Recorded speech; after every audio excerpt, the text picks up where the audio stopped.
Halo semuanya, Assalamualaikum warahmatullahi wabarakatuh. Berjumpa dengan saya, Teh Windy Ratnaulan, konsulen keperawatan jiwa Rumah Sakit Jiwa Provinsi Jawa Barat.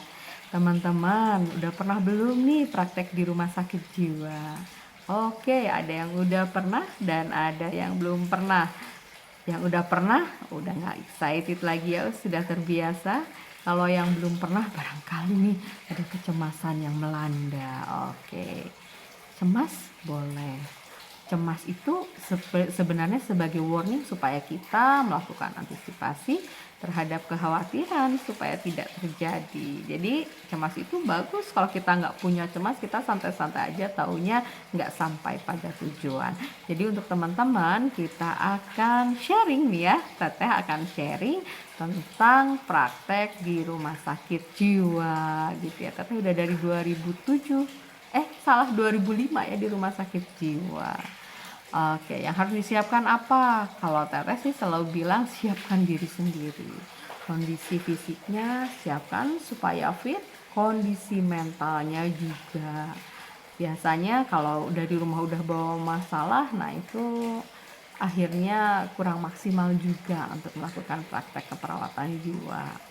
Kemudian perasaan-perasaan takut, wah nanti kalau saya di sana ketemu sama ODGJ yang dipikirnya itu seperti yang dilihat di jalan-jalan, padahal kalau di rumah sakit jiwa itu sudah lebih terkontrol dengan farmakoterapi, dengan psikoterapi, dengan asuhan keperawatan, insya Allah kondisinya bagus seperti itu.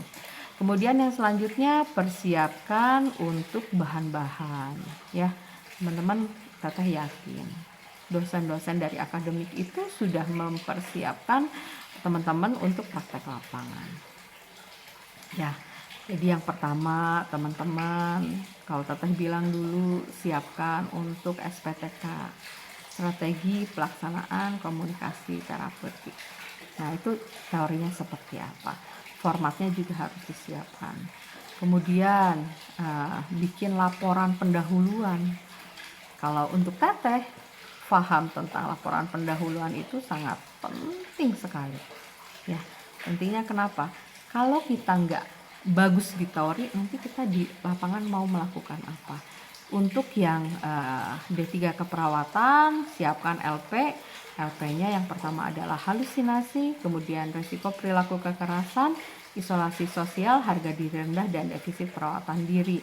Untuk yang S1 itu ditambah 2 dengan GPP Waham dan resiko bunuh diri. Nanti sebenarnya kalau kita mau yang happening tahun 2019 itu ditambah lagi, karena sebenarnya untuk diagnosa keperawatan itu yang dilakukan di rumah sakit jiwa itu minimal adalah 11 gitu. Kalau di sehat itu 11 dan di resiko juga 11 seperti itu. Ya teman-teman siapin tuh LP-nya, bawa semua yang dari akademik, laporan pendahuluan. Kemudian apalagi siapkan proposal terapi aktivitas kelompok. Untuk D3 keperawatan kompetensinya adalah terapi aktivitas kelompok sosialisasi. Sedangkan untuk S1 keperawatan nurse, nah itu adalah terapi aktivitas kelompok untuk diagnosa yang lain ya, seperti halusinasi, RPK gitu ya.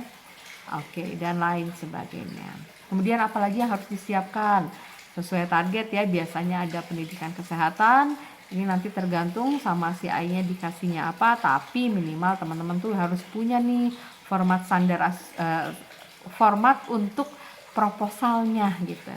Ya, siapin ya teman-teman ya, dan juga format untuk leafletnya. Biasanya sih nggak jauh-jauh dari diagnosa keperawatan dan bagaimana penata laksanaan pasien di rumah seperti itu. Kemudian apalagi ya yang harus dipersiapkan adalah resume. Nah, gini, karena di ruangan itu tidak selalu teman-teman mendapatkan kasus yang memang menjadi target dari pendidikan. Jadi memang teman-teman silahkan siapkan format resume. Ya, nanti biasanya teman-teman akan berpraktek di instalasi gawat darurat, juga nanti ada di rawat jalan dan ada di rehab psikososial. Nah itu siapkan format resume.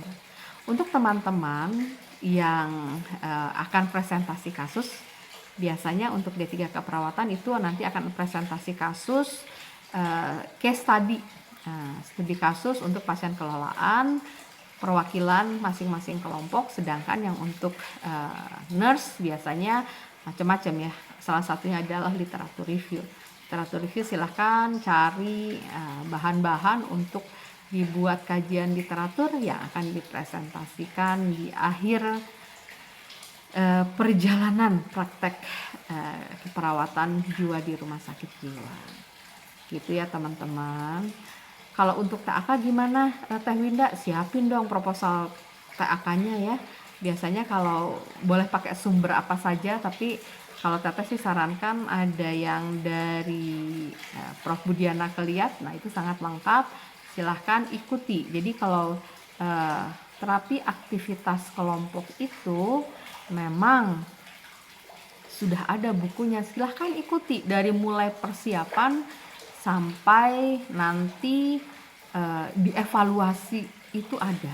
Jadi pakailah sumber yang tepat untuk itu gitu ya. Insya Allah teman-teman akan dipermudah dan diperlancar, tidak usah takut untuk berpraktek di rumah sakit jiwa, akan sangat menyenangkan, akan memberikan pengalaman dan wawasan yang baru tentang bagaimana caranya merawat pasien dengan masalah kesehatan jiwa, dan juga insya Allah akan memberikan kemudahan untuk UKOM ya, karena biasanya yang diberikan adalah kasus-kasus yang sesuai dengan aplikasi di lapangan. Itu saja mungkin sharing dari Teteh, kita akan lanjutkan di lain kesempatan. Wabillahi taufik wa hidayah. Wassalamualaikum warahmatullahi wabarakatuh.